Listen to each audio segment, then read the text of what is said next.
வணக்கம் நண்பர்களே. நம்ம வீடுகளில் ரோஜா செடிகள் வளர்க்குறதுக்கு என்ன கலர் வேணும், என்ன ரகம் வேணும்னு செடியை பார்த்து பூவை பார்த்து செலக்ட் பண்ணி வாங்குவோம். ஆனால் திராட்சை செடியை பொறுத்தளவில் விற்கிறவங்க என்ன சொல்கிறாங்களோ அதை நம்பிட்டு நம்ம வாங்க வேண்டியிருக்கு. நம்ம இந்த மாதிரி பழங்கள் வேணும்னு நினச்சி செடியை வாங்கி நடவு பண்ணியிருந்திருப்போம். அது காய்க்கிறப்ப இந்த மாதிரி பழங்கள் காய்க்கும். பிளாக் சீட்லெஸ் வேணும்னு நினச்சி திராட்சை செடி நம்ம நடவு பண்ணியிருந்திருப்போம். அது காய்க்கிறப்ப விதை இருக்கக்கூடிய பழங்கள் காய்க்க ஆரம்பிக்கும். அதுவும் சின்ன குத்துக்களாக இருக்கும். இதில் என்ன பிரச்சனை அப்படின்னா, இப்படி செடிகள் மாறி போன விஷயமே நம்மளுக்கு ஒரு வருஷம் கழிச்சதே தெரிய ஆரம்பிக்கும். ஏன்னா திராட்சை செடி முதல்ல காய்க்கிறதுக்கு ஒரு வருஷம் ஆயிரும். அந்த ஒரு வருஷ காலம் வரைக்கும் ரொம்பவும் ரிஸ்க் எடுத்து வளர்த்துருந்துருப்போம். இப்படி ஒரு வருஷம் வளர்த்து நமக்கு முழு பயன் கிடைக்கலன்னு நினைக்கிறப்ப வருத்தம் கொஞ்சம் அதிகமாகத்தே இருக்கும். திராட்சை செடிகள் வாங்குறப்ப இந்த மாதிரி சங்கடங்கள் வராமல் இருக்கவும், ஏமாற்றங்களை தடுப்பதற்காகவும் கருப்பு திராட்சை எது, பச்சை திராட்சை எது, விதைகள் இருக்கிற திராட்சை, விதைகள் இல்லாத திராட்சை எது, இதை எப்படி நம்ம கண்டுபிடிக்கிறது, எப்படி அடையாளப்படுத்தி பார்க்குறது அப்படின்ற விஷயத்தை பற்றித்தான் இந்த வீடியோவில் நம்ம பார்க்க போகிறோம். நான் மகேந்திரன். கடந்த 30 வருஷமாக திராட்சை விவசாயத்தை முழு நேரமாக பண்ணிகிட்டு இருக்கக்கூடிய ஒரு திராட்சை விவசாயி. திராட்சை செடிகளை பொறுத்தளவில் நல்ல தரமான தாய் செடியிலிருந்து விதை குச்சிகளை தேர்வு செஞ்சு பதியம் போட்டு வளர்க்கப்பட்ட இள நாட்டுகளாகத்தையும் நம்மளுக்கு கிடைக்கும். அதுவும் குறைஞ்சபட்சம் ஒரு அரைடி அளவில் இருக்கும். 4 இல்லாட்டி 5 இலைகள் வரைக்கும் வளர்ந்துருக்கும். இப்படிப்பட்ட இள நாற்றுக்கள் தான் நம்ம நடவு செய்கிறதுக்கு ஏற்ற நாற்றுக்கள். இப்படிப்பட்ட இள நாற்றுக்களில் பூக்கள் இருக்காது. ஆனால் இது என்ன வகையான திராட்சை ரகம் அப்படின்னு தெரிஞ்சுக்கிறதுக்கு உதவக்கூடியது அந்த நாற்றுக்கள் இருக்கக்கூடிய இலைகள். அந்த இலைகளோட நிறம், இலைகளோட அளவு, இலைகளை சுற்றி இருக்கக்கூடிய விளிம்புகள், இதை வச்சு இது கருப்பு திராட்சையா பச்சை திராட்சையான்னு ஓரளவு நம்ம சரியாக கணிக்க முடியும். இது ரெட் குலோப் வகையை சேர்ந்த திராட்சை செடி. இந்த செடியோட இலைகள் முழுசாக பச்சையாக இல்லாமல் இந்த நிறத்தில் இருக்கும். இதோட விளிம்பு பகுதியை பார்த்தீங்க அப்படின்னா 3 விளிம்பு பகுதிகள் இருக்கும். அதுவும் முழுசாக உள்வாங்கி இருக்காமல் சாதாரண நிலையிலேயே இருக்கும். அடுத்து கிரீன் சீலஸோட இலைகள் இந்த மாதிரி இருக்கும். முழுசாக பச்சையும் இல்லாமல் வெளிர்பு இல்லாமல் ஒரு கிளி பச்சை நிறம்னு சொல்லும் பார்த்தீங்களா, அந்த நிறத்தில் இருக்கும். அதோட விளிம்பு பகுதிகள் பார்த்தீங்கன்னா 3 விளிம்பு பகுதிகள் இருக்கும். அது 3மே நல்லா உள்வாங்கி இருக்கும். இந்த கிரீன் சீட்லெஸ்லேயும் இந்த மாதிரி நீளமாக இருக்கக்கூடிய பழங்களும் இருக்குது, ஓவல் சைஸில் இருக்கக்கூடிய பழங்களும் இருக்குது. எல்லாமே ஒவ்வொரு வெரைட்டினாலும் கிரீன் சீட்லெஸ்ஸை பொறுத்தளவில் இலைகளில் பெருசாக வித்தியாசம் எதுவும் இருக்காது. இந்த பச்சை திராட்சையிலேயும் விதைகள் இல்லாத திராட்சை செடிகள் தான் அதிகமாக விளைவிக்கப்படுது. விதைகள் இருக்கக்கூடிய பச்சை திராட்சைகள் பெரும்பாலும் இந்தியாவில் விவசாயமாக செய்கிறதில்ல. சப்போஸ் உங்களுக்கு அதை பற்றி எதுவும் தகவல் தெரிஞ்சுன்னா கமெண்ட் செக்ஷனில் சொல்லுங்கள், நானும் தெரிஞ்சுக்கிறேன். பிளாக் சீட்லெஸோட செடிகள் இந்த மாதிரி இருக்கும். இலைகளை பொறுத்தளவில் பச்சையிலேயே கொஞ்சம் கருப்பு நிறம் கலந்து கரும்பச்சை நிறத்தில் இருக்கும். விளிம்பு பகுதிகள் பார்த்தீங்கன்னா அதேமாதிரி 3 விளிம்பு பகுதிகள் இருக்கும். உள்நோக்கி இல்லாமல் ஒரு சீரா விளிம்புகள் இருக்கும்.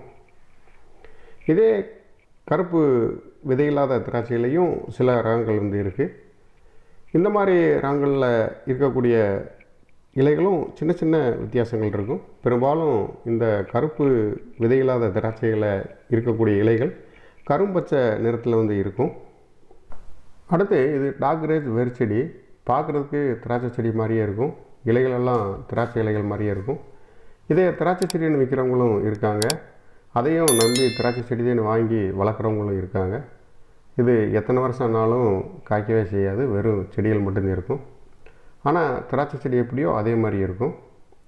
இப்போ நீங்கள் ஒரு கருப்பு திராட்சையோ பச்சை திராட்சையோ வாங்கினீங்க அப்படின்னா செடிகள் மாறி போனால் உங்களுக்கு அதனால் ஒரு பாதிப்பும் இல்லை, எப்படியாச்சும் உங்களுக்கு ஒரு விளைச்சல் கிடச்சிரும்.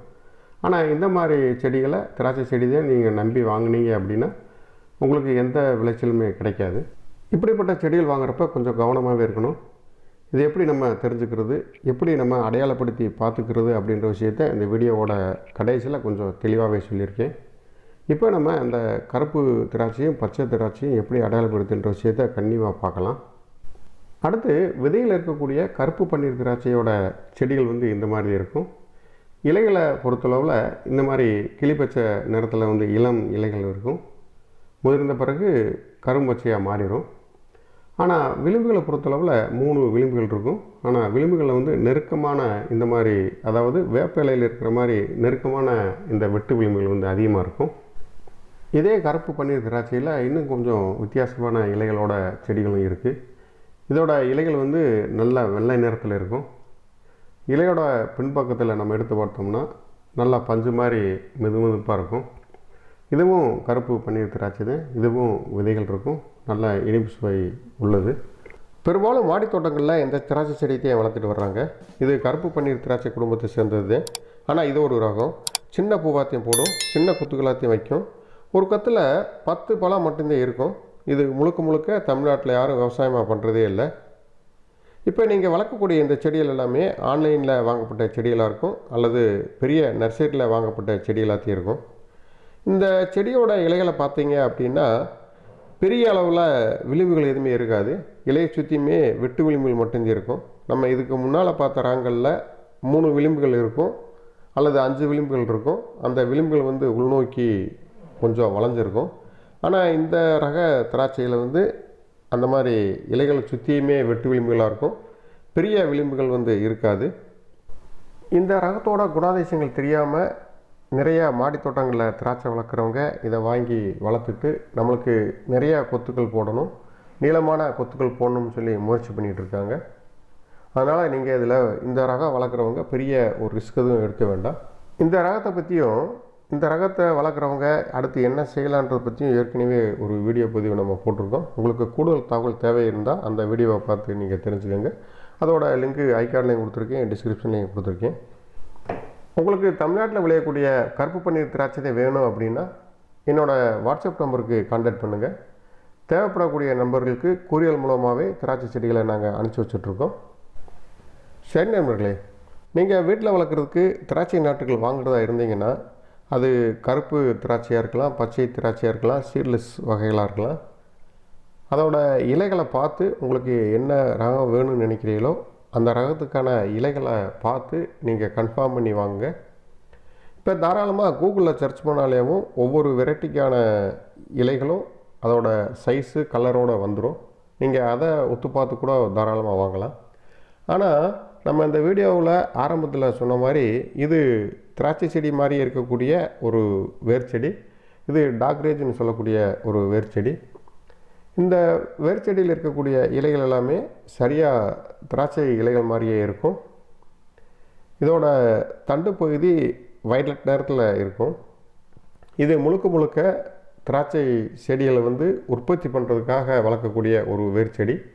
இந்த வேர் செடியை நிலத்தில் நடவு பண்ணி ஒரு 3லேருந்து 4 மாதம் வளர்த்து அது பிறகு இதை கட் பண்ணி விட்டு இதில் நம்ம தேவைப்படக்கூடிய திராட்சை குச்சிகளை, அது பிளாக் சீட்லெஸ்ஸாக இருக்கலாம், கிரீன் சீட்லெஸ்ஸாக இருக்கலாம், அதை வந்து கிராஃப்டிங் பண்ணி அதிலிருந்து உற்பத்தி பண்ணுறதுக்கு தேவைப்படக்கூடிய ஒரு டாக்ரேஜ் வேர் செடி. இந்த செடி திராட்சை செடி இல்லை. இதை திராட்சை செடின்னு சொல்லி நம்ம தெரியாமல் வாங்கியிருந்தாலோ அல்லது சொல்கிறத வச்சு நம்ம வாங்கி வீட்டில் நடவு பண்ணாலும் செடிகள் மட்டுமே வளர்ந்து போகும். நம்மளுக்கு எப்பயுமே விளைச்சல் எதுவுமே கிடைக்காது. அதனால் திராட்சை செடிகள் வாங்குகிறப்ப இந்த செடியையும் கவனத்தில் வச்சுக்கிட்டு வாங்குங்க.